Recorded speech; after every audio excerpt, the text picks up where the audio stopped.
e porque tem muito assunto, né? Uma terça-feira movimentada mesmo, né? Muitos assuntos e Brasília fervendo, né, Zaidan? Brasília fervendo. O Márcio Rocha, a Bia tava aqui, até brinquei com ela, que a Bia tava com o telefone na orelha, o celular no outro, tava conversando, né, com a nossa reportagem em Brasília com o Márcio Rocha, porque o ex-presidente Jair Bolsonaro e mais 7 recebem, né, o pedido de condenação da PGR em ação da trama golpista, né? O Márcio Rocha tá aqui, né, Bia? A gente vai entender então os detalhes chegando agora às 3h05, direto da capital federal. Vamos lá com o Márcio Rocha. Por gentileza, Márcio. Oi, pessoal, boa tarde para vocês, boa tarde a todo mundo que nos acompanha. O Supremo Tribunal Federal deve retomar a qualquer momento aqui em Brasília os depoimentos do chamado Núcleo 2 do processo, que trata da suposta tentativa de golpe de Estado no dia 8 de janeiro de 2023. As testemunhas que participam das sessões por videoconferência estão ligadas neste momento, nessas próximas testemunhas, aos réus Silvio Ney Vasquez, ex-diretor da Polícia Rodoviária Federal do governo Bolsonaro, e de Marília Ferreira de Alencar, ex-diretora de inteligência do Ministério da Justiça. Além disso, né, a gente tem também um prazo de 15 dias para as defesas dos réus do chamado núcleo crucial dessa mesma tentativa de golpe de Estado, tem para apresentar as alegações finais, depois que a Procuradoria-Geral da República fez o mesmo, né, pediu ao Supremo Tribunal Federal a condenação do ex-presidente Jair Bolsonaro e de todos os ministros e ex-ministros e militares que integram o chamado Núcleo 1. Foi um documento com mais de 500 páginas em que o Procurador-Geral da República, Paulo Gonet, apontou que o ex-presidente liderou uma organização criminosa armada justamente para desacreditar o sistema eleitoral, incitar ataques contra as instituições democráticas e articular medidas de exceção. Os crimes atribuídos a Bolsonaro e também às outras pessoas que estão envolvidas nesse Núcleo 1 são organização criminosa armada, tentativa de abolição violenta do Estado Democrático de Direito, tentativa de golpe de Estado, dano qualificado contra o patrimônio da União e deterioração do patrimônio tombado. A gente lembra que entre esses integrantes estão o ex-diretor da Agência Brasileira de Inteligência e atual deputado federal Alexandre Ramage, que responde pelos mesmos crimes, e também o ex-comandante da Marinha, Almir Garnier, o ex-ministro da Justiça durante o governo de Bolsonaro, Anderson Torres, o ex-ministro da Defesa, o general Walter Braga Neto, que foi candidato a vice na chapa de Bolsonaro, o ex-ministro do Gabinete de Segurança Institucional, o general Augusto Heleno, e o ex-comandante do Exército, o general Paulo Sérgio Nogueira. Também respondem, lembrando, por organização criminosa armada, tentativa de abolição violenta do Estado Democrático de Direito, tentativa de golpe de Estado, dano qualificado contra o patrimônio da União e deterioração do patrimônio tombado.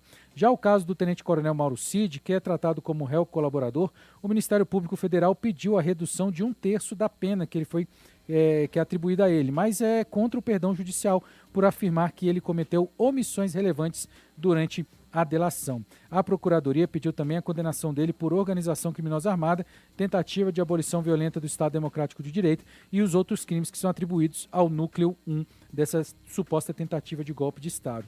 A defesa de Mauro Cid será a primeira a entregar o posicionamento final no prazo de 15 dias. Depois, o relator do caso, que é o ministro Alexandre de Moraes, do Supremo, vai elaborar o voto dele em relação a esse processo e liberar o caso para julgamento da primeira turma do Supremo Tribunal Federal. Ainda não há uma data definida, mas a previsão é que o julgamento seja realizado, em meados de setembro. Eu volto com vocês. Um abraço, tchau, tchau. Opa, obrigado. Esse é o Márcio Rocha, direto de Brasília, não é? O que chama a atenção, Zaidan, sei que você quer falar aqui na sequência, não é? Sobre esse nosso assunto de abertura aqui do Bandeirantes acontece, mas de acordo, né, nesse documento assinado pelo Procurador-Geral da República, Paulo Gonet, tem aqui um trecho muito explícito, né, Zaidan, que diz o seguinte: Bolsonaro era o principal articulador, maior beneficiário e autor dos mais graves atos executórios voltados à ruptura do Estado Democrático de Direito e que no exercício do cargo mais elevado da República instrumentalizou o aparato estatal e operou de forma dolosa esquema persistente de ataque às instituições públicas e ao processo sucessório, né? É o que diz o documento aí assinado pelo Procurador-Geral da República, Paulo Gonet, que foi protocolado, né, Zaidan? Pouco antes da meia-noite, a repercussão toda a gente já trazendo aqui na Rádio Bandeirantes nessa terça-feira, né, Zaidan? É uma confirmação apenas, né, Danilo? Uma confirmação, porque essa já era a posição da PGR na denúncia apresentada e acatada, acolhida pela primeira turma do Supremo Tribunal Federal. Então, depois de ouvidas as testemunhas de acusação e de defesa, a PGR não mudou sua posição. Então, ela mantém a mesmíssima posição adotada quando da apresentação da denúncia. A única mudança em toda essa história é relacionada ao Alexandre Ramagem, porque, em razão de uma decisão da Câmara dos Deputados, ele fica com 2 das acusações suspensas e só podem ser julgadas depois do fim do mandato do Ramagem, que é exatamente o dano qualificado ao patrimônio da União, qualificado pela violência e grave ameaça. Essa é a qualificação que agrava muito a acusação e com considerável prejuízo para a vítima, além de deterioração do patrimônio tombado. Essas 2 ficam suspensas. A jogada que tentaram ali na Câmara era suspender o processo do Ramagem e estendendo essa suspensão para todos os réus. E é claro que isso não prosperou, né? Uma tentativa infanto-juvenil.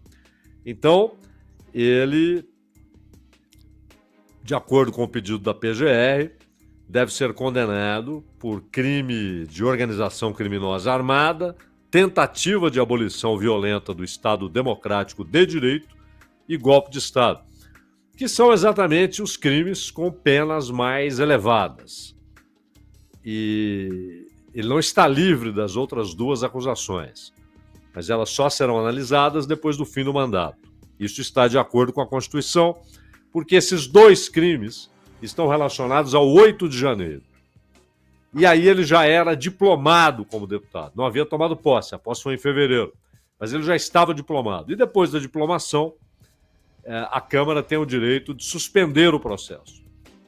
E foi o que ela fez. Porém, o Supremo falou, não, peraí. Só em relação aos crimes que teriam sido cometidos depois da diplomação. Os outros foram anteriores à diplomação.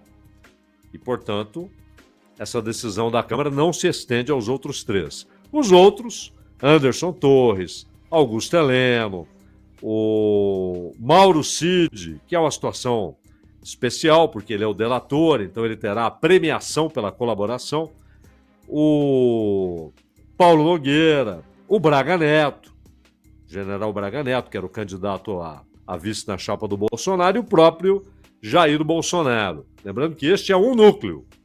Depois haverá a posição da PGR em relação àqueles que estão acusados dentro de outros núcleos da operação golpista, e provavelmente haverá a mera ratificação da PGR em relação à denúncia apresentada. A defesa agora, né, Zaidan, do ex-presidente Jair Bolsonaro, tem aí 15 dias, né, para se manifestar, e ao final desse prazo é que a primeira turma do STF que vai marcar a data, né, para o julgamento aí das acusações. E somente no final do julgamento é que o Bolsonaro e os demais réus podem ser condenados, né? Ainda assim, uma eventual prisão vai depender do tamanho da pena e da análise de todos os recursos das defesas, né? Antes da gente chamar aqui o Rafael Procópio, também de Brasília, que está pedindo passagem aqui, só um retrospecto, Zaidan, das etapas desse processo, né? Em novembro do ano passado, de 24, foi entregue, né, o relatório final da Polícia Federal que indiciava Bolsonaro.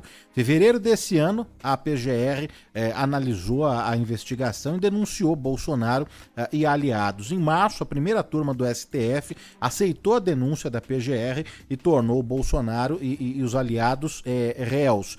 Em 30 de maio, o STF ouviu as testemunhas escolhidas pelo ex-presidente Jair Bolsonaro. No dia 10 de junho, Bolsonaro foi interrogado no STF, pediu desculpas ao ministro Alexandre de Moraes, relator do processo. A gente lembra aquele encontro dos dois, né?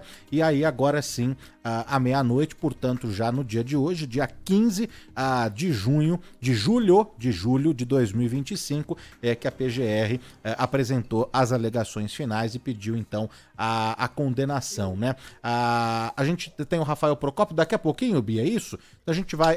Só lembrando, Danilo. Diga, claro, por favor. Só lembrando, primeiro são 15 dias para a defesa, especificamente do Mauro Cid, e depois os 15 dias seguintes para de todos os outros réus, né? E o que, claro, é diferente nesse processo é a rapidez, conhecendo a morosidade, a lentidão das tramitações do judiciário no Brasil, esse processo corre com uma rapidez rara, Danilo. Exatamente.